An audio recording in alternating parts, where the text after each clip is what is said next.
Live from the WMTV studios, NBC 15 News at 10 starts now.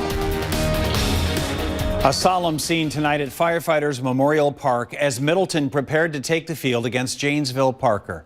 An empty net honoring one of the victims who passed in a Middleton car crash. John Jack Miller played as goalie. From left to right behind us here, Evan Cradwell, Simon Balesi, and John Jack Miller. All killed when their vehicle was hit from behind over the weekend. And tonight we have new details on who these teens were, how they were honored, and neighborhood safety at the crash site in our team coverage. That's right. Let's begin with NBC 15's Michelle Beck live in the town of Middleton. Now, Michelle, some neighbors say they're concerned about this road, and they have been for a while. Yeah, a lot of people have come to the roadside memorial to pay their respects today. But now I want to turn your attention to what is around it. This is West Mineral Point Road, and as you can see, it's fairly dark out. And while it is a 45 miles per hour stretch of road, neighbors say this speed limit is not always followed. Someone needs to take some action. Danielle Pelletieri is the closest neighbor to the scene of Saturday's tragedy. A driver had allegedly hit the rear of another car, which sparked it to set on fire. 3 teens inside died. It's unfortunate that you have to have a really awful thing like this happen, but something needs to happen on this road. Officials are still investigating the cause of the crash, but Pelletieri says the issue along this 45-mile-per-hour stretch of West Mineral Point Road generally has been traffic volume and speed.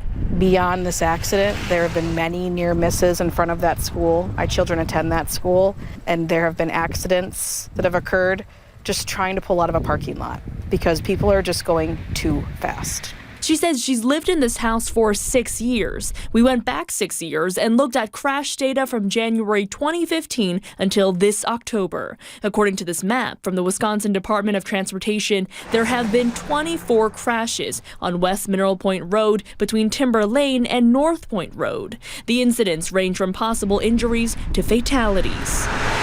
The map did not include the triple fatal crash from Saturday. Whether or not this was speed related or other factors were involved, we should be fairly safe driving in a 40-mile-per-hour zone.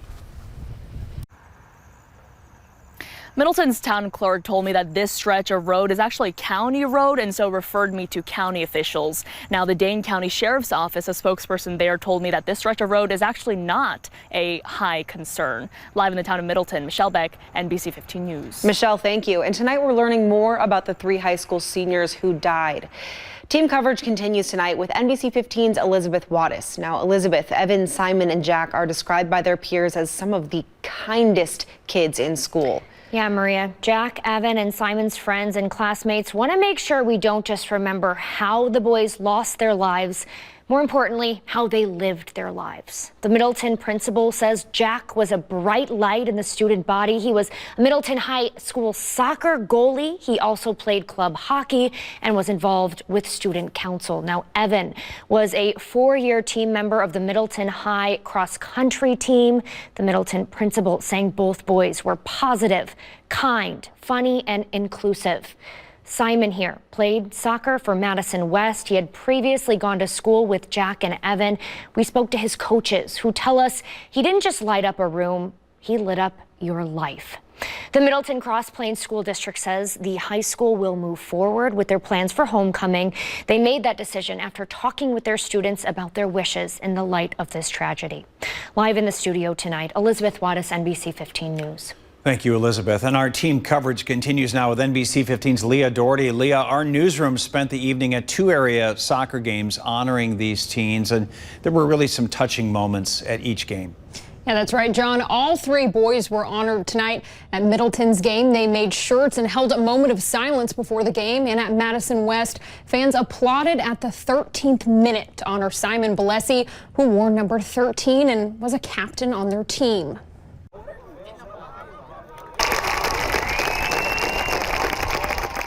As the clock hit 13 minutes, a packed student section at Madison College celebrated the life of their fellow classmate and friend Simon Balesi. And a moving scene at Firefighters Memorial Park, a moment of silence, jerseys and flowers honored all 3 victims. Two schools, both dealing with a tragic loss. Their laughs were so beautiful. I would do anything to hear Simon laugh one more time. For the team, it's just been like a shock. Like it just felt like a movie, and no one really felt like it was real at all when we first found out. They're going to be leaders tonight in their community. And although that seems like a burden, that's a pretty cool responsibility that Simon would be excited about. And so I want them to try their best to embrace that. Now, both teams won their games tonight. Madison West won 4-0 and Middleton won 11-1. A special way to honor Simon, Jack, and Evan. Live in the newsroom, Leah Doherty, NBC 15 Sports. Leah, thank you. No arrests have been made in the crash that took these 3 lives. Charges are pending for a 30-year-old Madison man who was driving the car that hit their vehicle. Our team will, of course, let you know if and when any charges are filed. There is a GoFundMe set up right now to help cover funeral costs for all 3 boys. It has raised more than $101,000.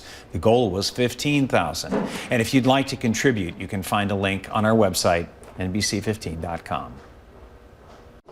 All right, switching gears to weather after 10 o'clock now. Temperatures tonight not falling back very much. The cloud cover's been around all day, and numbers fairly mild tonight into the upper 50s, near 60 along the state line from Monroe to Janesville. Not October-like at all, and we'll hold on to the cloud cover during the overnight hours into tomorrow morning as temperatures slowly climb into the mid-60s by mid to late morning. So a hot cup of coffee, maybe a light jacket. You won't need it by the afternoon, though, as temperatures are expected to climb right back into the lower 70s. Cloud cover out there tonight, all the rain down to the south, but that low pressure system down there, it is going to be making its way up to the Midwest in the next couple of days. Right now, 63 in Madison, mid-60s along the state line, low to mid-50s farther north of the capital city. Rain making its way here late tomorrow night into Thursday. I'll talk more about this and how long that warm stretch might last. It's in the 7-day forecast here in just about 10 minutes.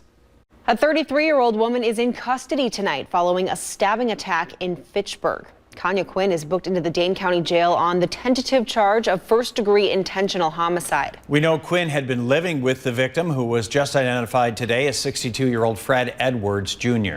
The Madison Police Department is warning car owners after a rash of break-ins. They all happened overnight and involved about 20 vehicles. This includes cars parked in both outdoor and indoor lots.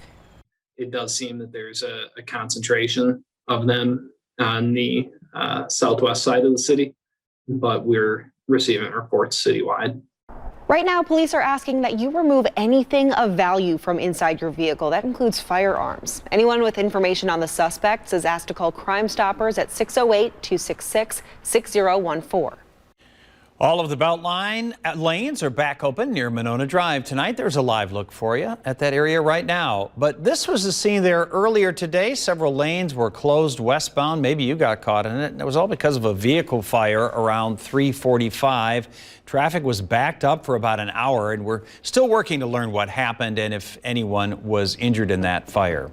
One person is injured after a 2-car crash in Sun Prairie. It happened Monday near Main and Columbus Streets. We know one person was taken to UW Hospital for treatment. A business on Main Street was also damaged, as you can see in these pictures, but firefighters did clear it. No word yet on the cause of the accident. A judge is refusing to dismiss a weapons charge against Kyle Rittenhouse. He's accused of shooting 3 people during protests in Kenosha last year, killing 2 of them. Rittenhouse says he acted in self-defense. He was 17 at the time. His trial set for November 1st. New at 10, police are investigating multiple fights at Fond du Lac High School. The principal says students were held in their classrooms while staff and police officers addressed the altercation. The principal says students who participated in the fights will be suspended and referred for criminal charges. The district will also be allocating additional officers to the high school for the foreseeable future. Oh, this is something we're keeping a close eye locally on, too. You can find all of our coverage on this topic at Madison East High School at NBC15.com. The Madison Common Council will purchase 2 properties on the city's east side, which may be used to address homelessness. NBC 15's Gretchen Gerlach joins me now. And Gretchen, you've been listening to tonight's meetings all night, and you've kind of realized what the future for these properties will look like. Tell us about that. That's right, Maria. Right now, it's hard to say, though. Tonight's vote allows the city to move forward with buying these properties, but what the land will officially be used for is still up for discussion. Both properties are attractive to the city for a number of uses, not just addressing homelessness. City staff say Bartolon Drive is in a flexible zoning district and close to public transit. The property clearly has value for any number of short and long-term uses, and make that ultimate decision about its future use a little bit down the road.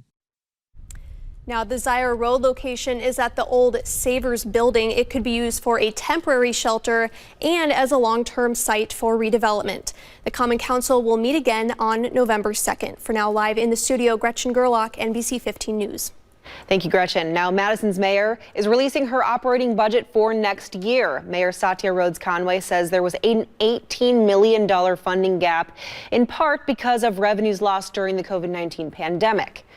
But let's focus on the three things she is prioritizing. One, the town of Madison attachment. Two, violence prevention efforts. And three, homeless services as well as affordable housing options.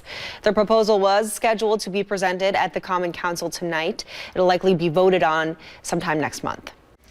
You have a chance to help support a national program making hospitals less scary for children and their families, all by buying something scary. If you buy a Halloween costume at Spirit Halloween in Madison, Janesville, or Wisconsin Rapids, you can also donate to the Child Life program, and that will go directly to kids at the American Family Children's Hospital.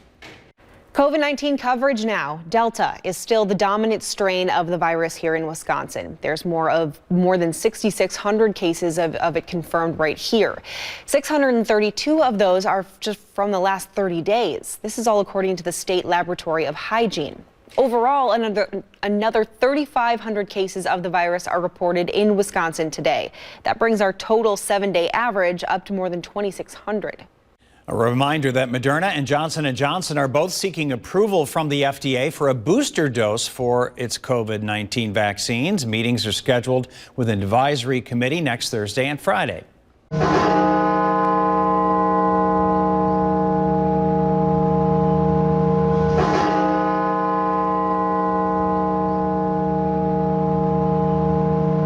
That sound is the funeral bell of Washington National Cathedral, ringing to remember the 700,000 Americans killed by the coronavirus. It rang 700 times tonight. More than 8,000 Wisconsinites have died from the virus. Stay with us. We'll be right back.